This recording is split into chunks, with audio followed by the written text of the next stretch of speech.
Vanakkam. Welcome back to our course on SAP production planning. After discussing routine activities on master data, production, planning, reports, now we are coming to specific topics. So first let us discuss capacity management. How to arrive at and how to see the capacity requirements in SAP and how to do capacity leveling. Those things we'll discuss here. So we start with what is the need of capacity management and how to manage this in SAP. This is what we will cover in this session. Let us have a brief review what we discussed so far. We started with the basic concepts. We discussed on master data. Then we discussed about planning activities.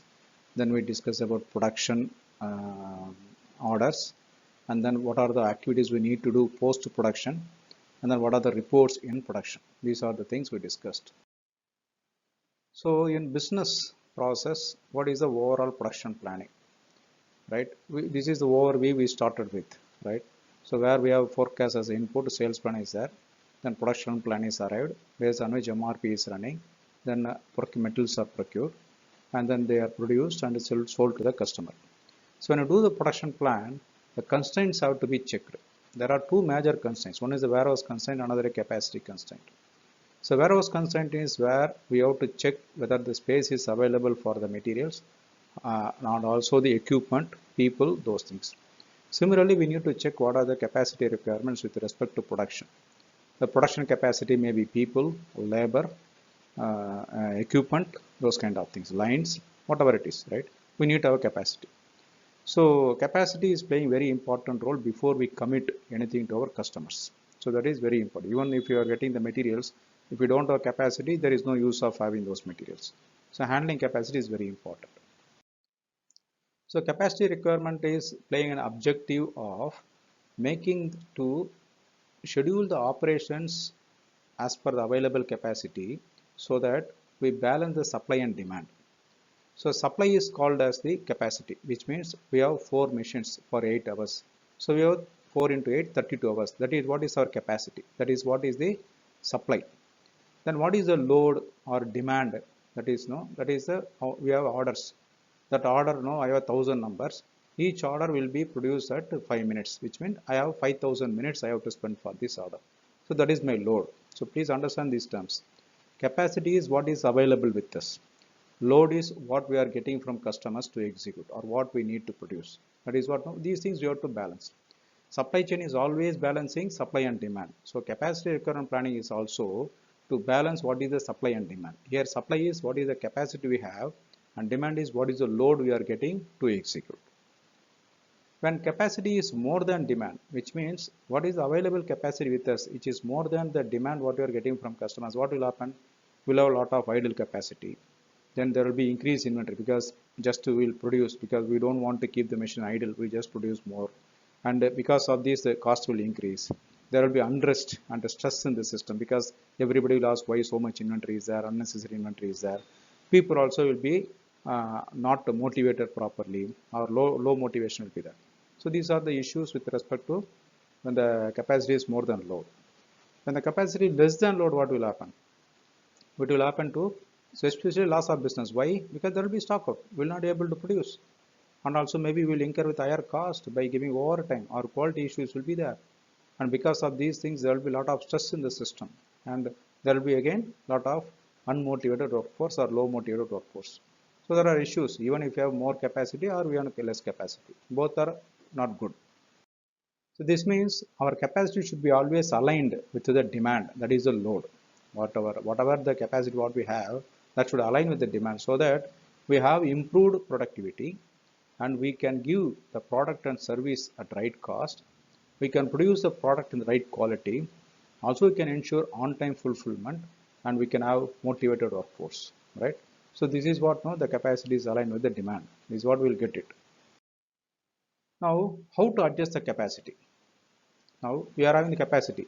We have a work center, but we are getting some additional load or lower load.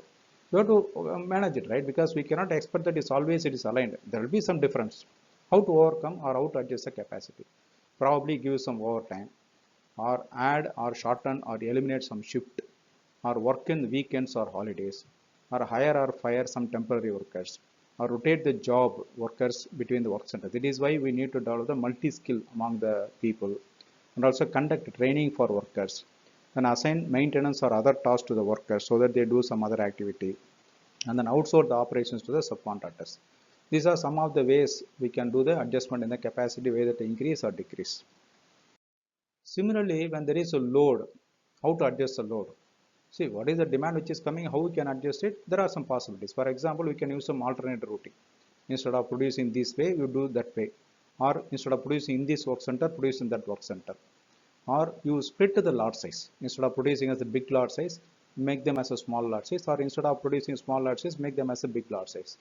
Or find out some operations overlapping, whether we can do some parallel activities, or do some orders which are little bit in advance, so that we utilize the capacity which is available there. Now we put the load there, advance and produce and keep it, or revise the master schedule, or reschedule the custom order. This should be the last option, right? This should be the reschedule the things, and ultimately in-source the operations from subcontractors. That is also we can do. See, reschedule the customer orders, and the sourcing from subcontractors will be the last option we need to do. And then sources of capacity requirements. So we talked about elements of this capacity requirement, right? What are the sources? For example, when we talk about capacity, there will be open orders. That is what is our load. Where are they coming from? They are coming from planned orders and production orders. And then we talked about the capacity, and they have to execute them, right? So capacity means they have to be done in the production in the shop floor. So we need a work center. Work center means where we have to produce it. That is coming from where? That is coming from the master data called routing, right? And then how capacity is calculated, how is it arrived? That is coming from the work center. Hope you remember the master data, what we define the work center. And then the load is calculated from the combination of routing, in the routing and also the production order, right? The routing and production orders and planned orders, they will define how much is the load for this. So here we have the details to define what is capacity, what is load, right? We get the details based on the system will give the requirements, and then we need to work on how to manage the capacity. So when you talk about capacity requirement planning, there are two important processes in capacity requirement planning. One is that first you have to evaluate the capacity, and then we have to do availability check of capacity. Like metal availability, capacity also we have to do the capacity availability.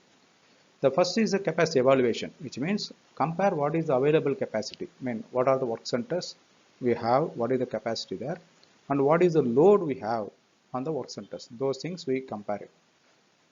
And then we have to do the availability check. Hope you remember this. When you are doing the planned orders and production order, both the cases we can do the availability check. And here, when you release the production orders, right, especially when you are releasing the production orders, we can tell the system to take some action if there is insufficient capacity. For example, if there is insufficient capacity, we may stop releasing the production order or creating production order, or we may allow the system to create or release the production order, or we may ask the system to give warning message when we do the creation or release. These things are possible in the configuration, in the production order type, right? There it is possible to set these things. We will discuss these points in the configuration points of a production planning. So now, when you have these things, right? So what are some reports which are available? First, we will check the reports which are available in SAP as the capacity evaluation. The first report is standard overview of capacity, which is called a CM01. Here we get aggregated load on weekly basis. This is the report we are getting. The second report is detailed capacity list, that is CM02, where we are getting load per order and week. That is the list we are getting.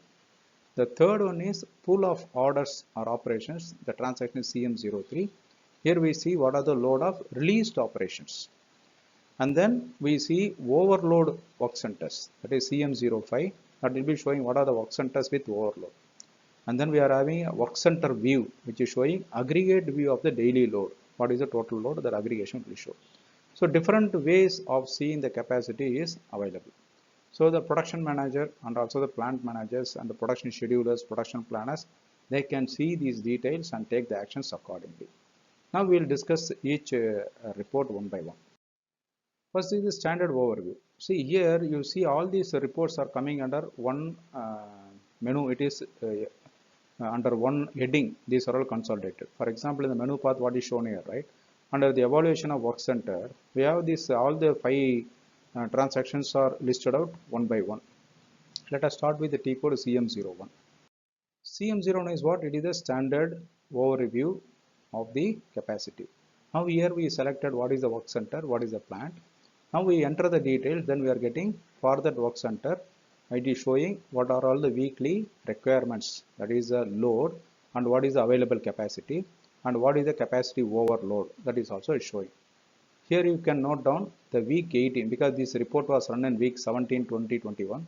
Now it is showing in week 18 all the loads are overload, which means whatever the things which are coming, it will be putting everything in the current week, the past week and all will be showing in the current, because we cannot plan something in the past today, right? I mean, we cannot produce, there may be orders in the past, we cannot go and produce in the yesterday, right? We have to produce today only. That is what system is calculating here. That is what is called as infinite planning. We will discuss what is infinite planning later. MRP, when it is running, it will do the planning as per infinite planning only. That is the one SAP's constraint with respect to capacity. So this is the CM01 where we are getting this report. Now if we want to see in the plant itself multiple work centers, how to see that? Nothing. In the CM01, instead don't put the work center, just enter the plant and execute the transaction. You will see the list of all the work centers here.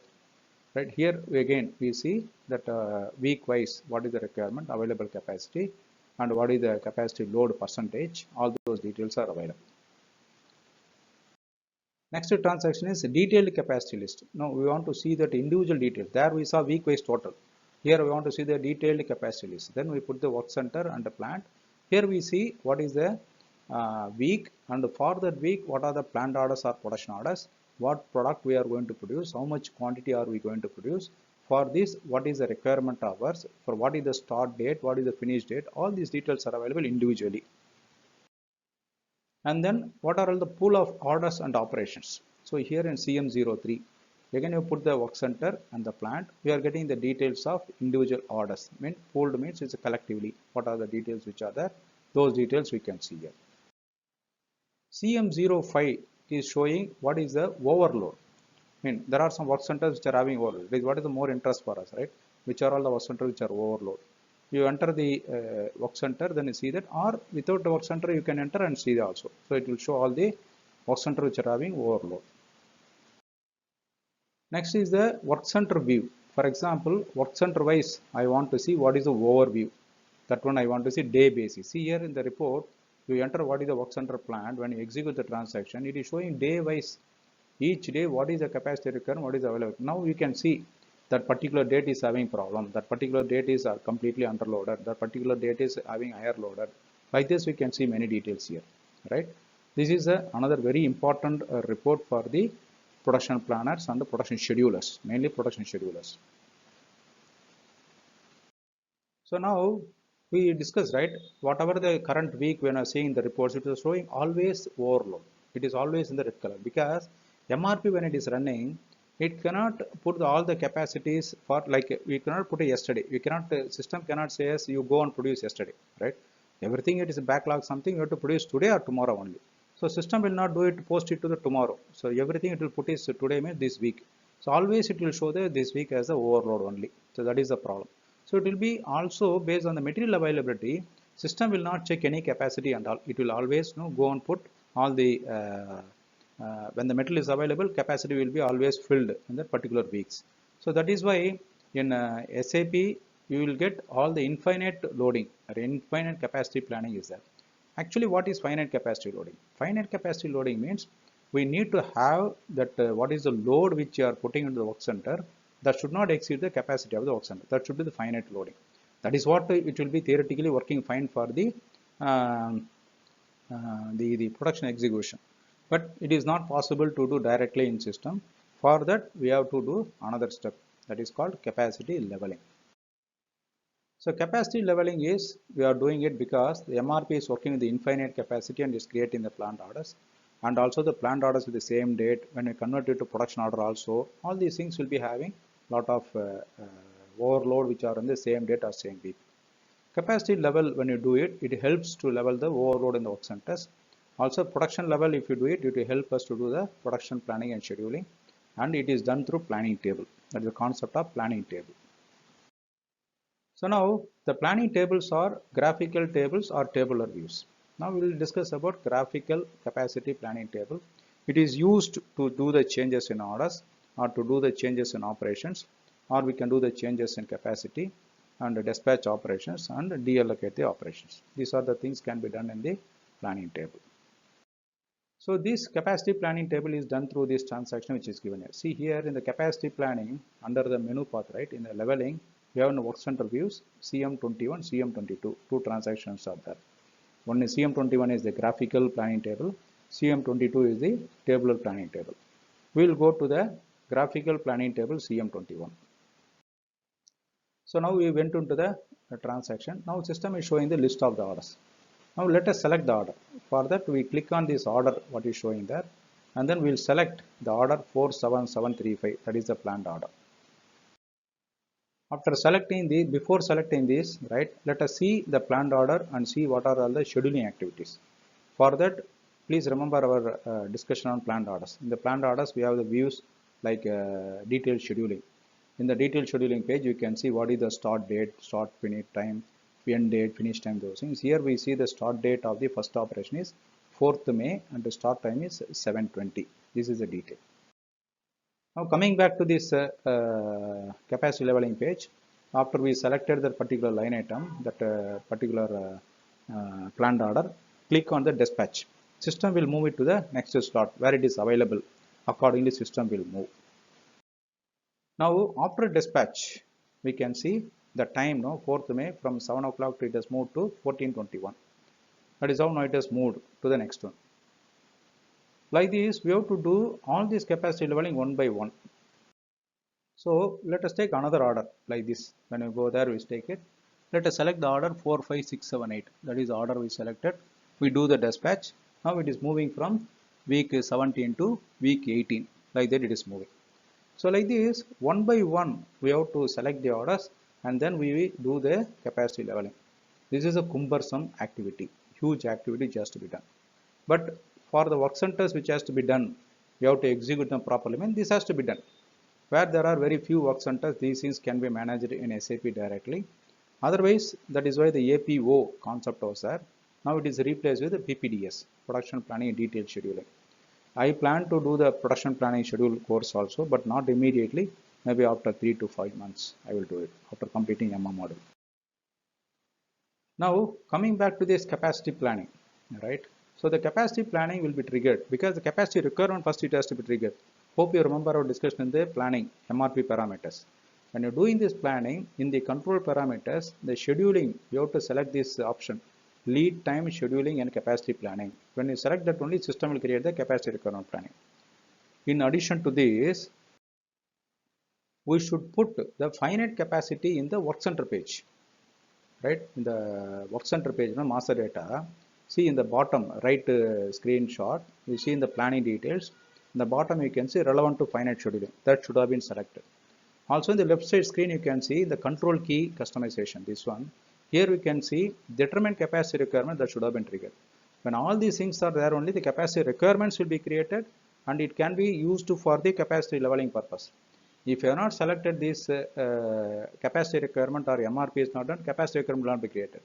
If you have not selected this relevant to finite scheduling, you cannot do the capacity leveling. So these things are very important. You have to be taking care of them. So in this session, we discuss about what is the basics of capacity requirement planning, what is the importance of capacity management, how to do the capacity evaluation in different aspects, and what is capacity leveling, what are the settings like in MRP run, work center, and control key. Again, as I told, doing the capacity leveling like this one by one in SAP is a very huge activity. It is a cumbersome activity. But if you have less work centers, for example, you have 10-15 work centers, these things can be managed.